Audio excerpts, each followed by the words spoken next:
Hi, I'm Deke. Welcome to dekePod, my series of once every other weekly videos on computer graphics and digital imaging. This is my chance to touch base with you, even though that's the last thing the man wants to see happen. He regards direct contact between you and me as insubordinate, seditious, even revolutionary. We will both be punished. It's only a matter of time. Those crazy big brother phone-tapping jerks. Meanwhile, I have a new episode of dekePod, Giving It Up for the Family, in which I show you how to make fast work of a family-oriented design job. It's like the cobbler whose own children go barefoot, because the last thing the cobbler wants to do is come home from a long day of cobbling and do still more cobbling. But cobble on we must because our children, they need shoes. Portrait of an artist as a young stooge. Here's the idea. You love your family? Who doesn't? But they don't observe the same boundaries as, say, normal people. Like, did Picasso's mom ever come up to him and go, "Oh, Pablo, you're so talented. You with that boy leading a horse, that Les Demoiselles d'Avignon, that ambitious Guernica?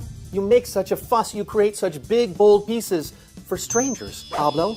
I, your mother, the woman who gave you life, I want very little. Can you make like a little Garfield cartoon? For my cat club. I hate Mondays. That's so funny." And of course, Picasso, he's thinking, "Mama, I don't do that kind of crap. I don't draw piece of shit newspaper cartoons." But it's his mother. She makes for him his favorite paella. He's got to give back. Best damn invitation ever.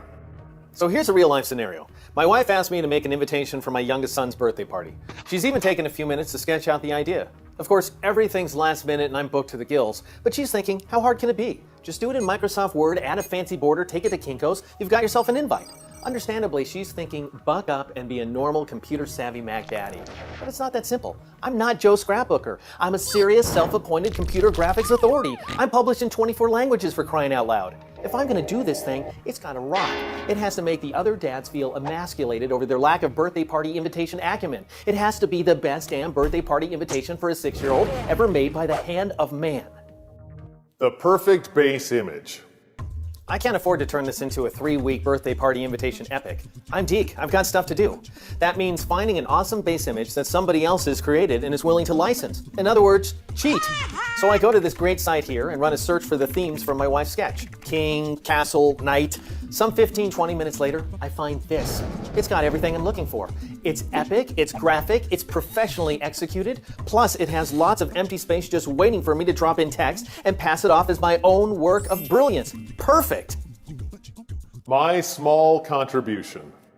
The base image contains plenty of pixels to ensure smoothly output text. Hey, that's a tip. Start with a high-res image.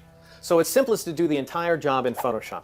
I lay down the text, hit it with a couple of finely kerned pro-quality fonts, color everything white or black for maximum contrast. In other words, I take the job every bit as seriously as if I were making it for some fussy client I hate, not one of the people I love most in all the world.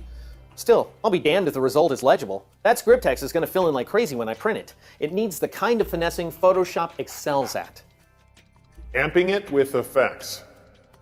I bolster the frilly script text with white strokes and heavy drop shadows. Get one text layer right, then alt-drag here to dupe the effects onto the others. That big title, that's my son, so it needs to be really special. Lay down a pattern overlay and then pile on a flurry of effects. This grading is especially nice, but the one that makes it work is satin. My text is Excalibur, withdrawn from the stone gleaming as it declares my 6-year-old the once and future king. Not a fraction as creative as the microscopic contribution I made to creating that kid, but still, nice enough. Conclusion. So, greatest birthday party invitation for a 6-year-old, whatever. But it's not really about my imaging skills. It's about me choosing well. You can't choose your offspring, they're a gift. But you can choose your base image. And this is a fundamentally awesome one. All I did was declare my son the freaking King of England. And as a result, my kid gets an awesome bouncy castle birthday party and my cred remains fully intact. Who's the king of the castle now? So hey, that's it. For books, deke.o'reilly.com. For videos, lynda.com/deke. For a site that historians of the future will in fact mistake for a Picasso rendering of a Garfield cartoon, go to deke.com. In the meantime, stay tuned for more videos. I have lots more creative cubists to carve your cartoon cat here at dekePod.